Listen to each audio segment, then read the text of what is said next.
가장 격한 감정을 나타내는 말이 있죠. 바로 욕인데요. 네, 사실 지나치게 사용하면 단점이 많지만 때로는 이 욕이 가져다주는 긍정적인 측면도 있습니다. 그래서 오늘 생각연구소에서는 욕에 담긴 우리의 심리에 대해 자세히 알아보겠습니다. 연세대학교 심리학과 이동기 교수와 함께합니다. 어서 오세요. 네, 안녕하세요. 네, 안녕하세요. 저도 사람인지라 네. 욕이 이 턱 밑까지 딱 올라올 때가 있거든요. 근데 교수님은 욕을 잘 안 하실 것 같은데 안 하실 것 이럴 때 같아요. 어떻게 하세요? 그 사실 보면 운전할 때 보면 예. 되게 가끔씩 화가 날 때가 있잖아요. 예, 많고 네. 운전도 많고. 네. 그럴 때 이제 욕이 나오려고 할 때 저는 과일 이름을 댑니다. 과일이 어떤 과일이요? 예. 이런 바나나 같은 이라든지. 하나가 바나나요? 네, 바나나, 사과 뭐 이런 식으로. 그런 욕 들으면 어. 교수님한테 제가 바나나요? 이제 제가 약간 추워진 느낌이 바나나를 있는데요. 갑자기 욕이 나올 뻔했습니다. 네. 스튜디오에. 예. 이제 바나나를 보면 이제 두 분이 생각날 것 같은데요. 네. 그런데 보통 이 욕하면 저는 이 힙합이 생각나더라고요. 힙합 가사에 꼭 욕설이 등장하잖아요. 맞아요. 그런 게 많죠. 네. 그래서 저희가 노래를 좀 준비해봤는데요. 잠깐 들어보시죠. 누가 뭐래도 내 멋대로 말한다. 이 부분이 욕이었나 봐요. 그대로 살아가. 네, 이런 식이죠. 네, 그렇습니다. 지금 뭐 한 곡을 예시로 들어봤습니다. 에픽하이의 뒷담화라는 곡이었는데 사실 네. 욕 부분은 삐 처리가 됐는데 이 랩 같은 이런 게 들어있는 음악들 중에 대부분이 욕이 들어가 있는 것 같아요. 맞아요. 아마 뭐 저항의식이라든지 이런 것들이 포함된 게 많은 것 같은데요. 예. 일반적으로 이게 그 저 욕설 자체가 그러니까 이게 갖고 있는 어떤 특징들이 있잖아요. 네. 근데 이제 가장 첫 번째로 생각할 수 있는 것 중에 하나가 되게 격한 감정이나 강한 감정 자체를 표현하는 의미가 예. 있죠. 네. 그래서 자기가 정말 화가 났다. 또 어떤 사람에 대해서 화나면 상대방에 대한 비난이나 모욕이나 또 때에 따라서 혐오의 감정 같은 것들도 네. 이 욕으로 표현을 할 수가 있습니다. 만약에 그 혐오하는 그 감정이 크게 클수록 욕설도 훨씬 더 심하게 될 수가 있잖아요. 그래서 첫 번째는 이런 강한 감정을 표현하는 수단으로서 많이 사용하는 것 같고요. 네. 두 번째는 또 그 반대로 가까운 사이에서 친밀감을 표현하는 방식으로 이 욕설을 쓸 수도 있습니다. 맞아요. 그러니까 일단 네. 특별한 의미는 없는데 예. 이런 생각이 있는 거죠. 이런 말까지 할 수 있는 우리는 허물없는 사이야. 맞아요. 이런 이 생각이 정도로 드는 친하다. 거죠. 네. 그러니까 욕에는 네. 뭐 혐오와 같은 그런 분노 혹은 정반대로 친밀감의 표현이라고 볼 수 있겠네요. 네. 그런데 사실 욕이 뭐 듣기에는 거북할 때가 있지만 때로는 속이 막 시원할 때가 있어요. 이런 거는 좀 긍정적인 측면이라고 볼 수 있을까요? 사실은 감정의 표현 방식 중에 하나니까 되게 어떤 막 쌓이고 이런 게 있을 때 스트레스 같은 게 있을 때 욕을 하게 되면 감정이 시원해지는 그런 게 있잖아요. 네. 이런 네. 걸 감정의 정화감 또는 카타르시스라고 얘기를 할 수도 있습니다. 어. 적절하게 표현되면 훨씬 스트레스를 완화하는 효과가 있어요. 그런 긍정적인 측면도 있네요. 맞아요. 저는 이제 화가 날 때 갑자기 식빵이 먹고 싶고요. 개나리가 보고 싶고요. 그럴 때가 있거든요. 자제하시고요.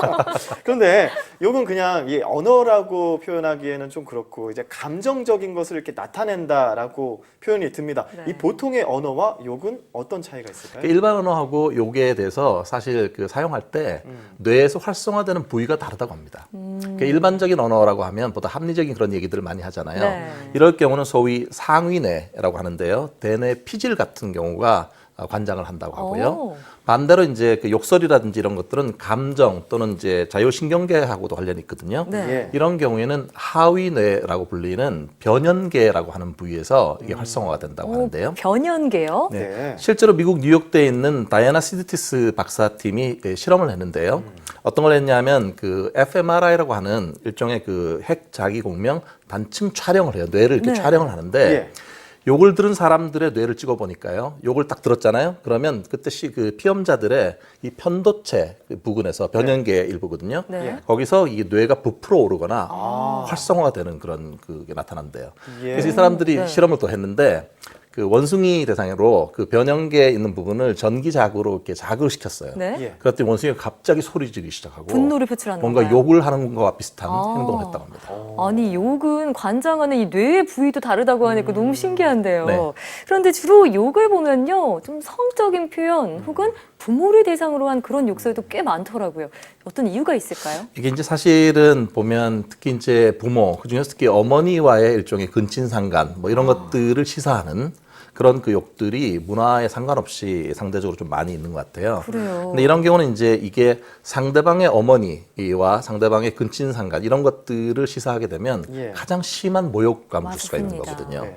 근데 사실 가만히 생각해 보면 여기서 이제 어머니로 대변되긴 하지만 어떻게 보면 여성을 성적 대상화하는 그런 생각 같은 게 은연중에 이게 깔려 있는지도 모르겠어요. 예. 그렇겠네요. 근데 대부분 욕을 하는 경우에 보면 이런 의미까지 다 생각해서 하지는 않는 것 같고 네. 어떤 이 발음에서 오는 네. 뭔가 희열, 이 거센 소리가 많잖아요. 네네. 요게 어떤 이런 거센 소리 때문에 나타나는 것 같은데 왜 이런 거센 소리들이 요게 많을까요? 그게 이제 보시면 뭐 일종의 경음화라고 하는데 네. 되게 된소리 같은 거, 쌍시옷 같은 거 이런 예. 것들 발음 많이 하잖아요. 네. 그런데 이런 걸 하게 되면 아까 말씀드렸던 강한 격한 감정을 표현하는 그런 효과가 있는데요. 특히 이제 심리학적으로 보면 본인이 되게 약하거나 되게 좌절감을 많이 느끼게 됐을 때는 뭔가 이게 가만히 있을 수 없으니까 뭔가 보상하려고 하는 그런 심리적인 기제가 있거든요. 욕설을 사용하게 되면 마치 자기가 강한 에너지나 힘을 네. 갖게 됐다는 느낌 들고 상대에 대해서는 맞받아서 싸운다, 일종의 그 맞선다는 느낌 예. 그런 데서 뭔가 살아있다는 느낌 이런 걸 받는 것 같아요. 아, 그렇군요. 네, 지금까지 욕설의 긍정적인 측면과 욕설의 공통점에 담긴 심리를 살펴봤는데요.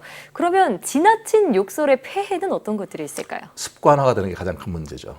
이렇게 욕설을 많이 하다 보면 입에 착착 붙지 않습니까? 네. 차지게 붙고 이렇게 되면 계속 이거를 과학습하게 돼요. 그렇게 되면 사실은 욕을 사용하면 안 되는 그런 장면에서 자기도 모르게 욕을 사용하는 거죠. 맞아요. 사회생활을 할 때나요? 그렇죠. 사회생활에 상당한 타격이 있을 수가 네. 있고요. 또 하나는 이제 욕을 하면서 막 솔직하게 감정을 막 배출하는 걸 너무 자주 하다 보면은 나중에는 지나치게 사실 야비하리만큼 지나치게 솔직한 말과 함께 욕을 사용할 수가 있어요. 그렇게 되면 사실 우리가 감정을 있는 그대로 다 표현하진 않잖아요. 네. 게다가 욕을 섞어서 그런 거를 솔직하게 다 표현하게 되면은 예. 인간관계에서 타격을 받을 가능성이 되게 많습니다. 맞아요. 맞아요. 게다가 특히 이제 그 자녀를 교육하는 그 가르치는 부모 입장에서 보면 부모가 사실 욕설을 사용하게 되면 애들이 모방을 잘해요. 따라 쓰게 되겠죠. 그렇죠. 근데 애들은 이 의미를 몰라요. 네. 이게 되게 외설스러운 표현일 수도 있고 막 그런데 그걸 모르고 사용을 자꾸 하잖아요. 네. 그러니까 이게 이제 자녀의 어떤 인성 교육이나 대인관계 교육 이런 측면에서도 부정적인 영향을 줄 수도 있습니다. 네. 그렇군요. 그러니까 이 욕이라는 게 적재적소에 사용을 해야 된다라는 건데 사실 이게 쉽지만은 않습니다. 네. 어떻게 어떤 마음가짐이나 생각을 가지고서 욕을 사용하면 좋을까요? 이게 적재적소에 사용했다는 마음을 가지면 안 돼요. 네, 그러면 적재적소가 아니면 예. 사단이 날 수가 있으니까요. 네. 네. 그래서 이제 한 가지는 뭐냐면 그 타인이 나한테 욕을 하면 기분 나쁘잖아요. 예. 그러면 나도 타인한테 욕을 해서는 안 되는 거죠. 일단 그거를 기억하는 게 중요할 것 같고요. 특히 이제 자녀가 만약에 욕설을 사용하기 하는 거를 바라지 않는다면 네. 부모님부터 욕설을 사용을 안 해야 되는 거죠. 맞습니다. 그래서 가족 내에서 우리는 예외 없이 욕설을 사용하지 않는다. 이런 거를 가족 규칙으로 만드는 게 도움이 될 것 같고요. 예. 만약에 이제 어쩔 수 없이 화가 너무 나서 막 욕설을 말할 것 같은 그런 생각이 있다면 아까 얘기됐던 뭐 바나나라든지 사과. 과일이라든지 또는 숫자 중에서 중성적인 숫자 이런 네. 것들을 사용하시면 좋을 것 같고요. 네. 그다음에 이제 무엇보다 이 말 자체가 어쩌면 인격을 반영하는 하나의 지표잖아요. 네. 그러니까 자기가 되게 이렇게 그 말을 사용할 때 욕설을 사용하면 그 스스로 자기의 가치를 낮추는 거고 맞습니다. 상대도 또 욕설로 반응할 가능성이 많으니까 네. 인간관계에 타격이 될 거 아닙니까?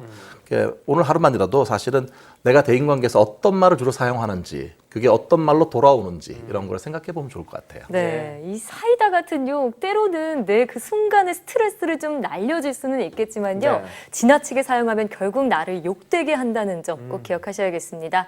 지금까지 생각연구소 연세대학교 심리학과 이동기 교수와 함께했습니다. 오늘 말씀 고맙습니다. 네, 감사합니다.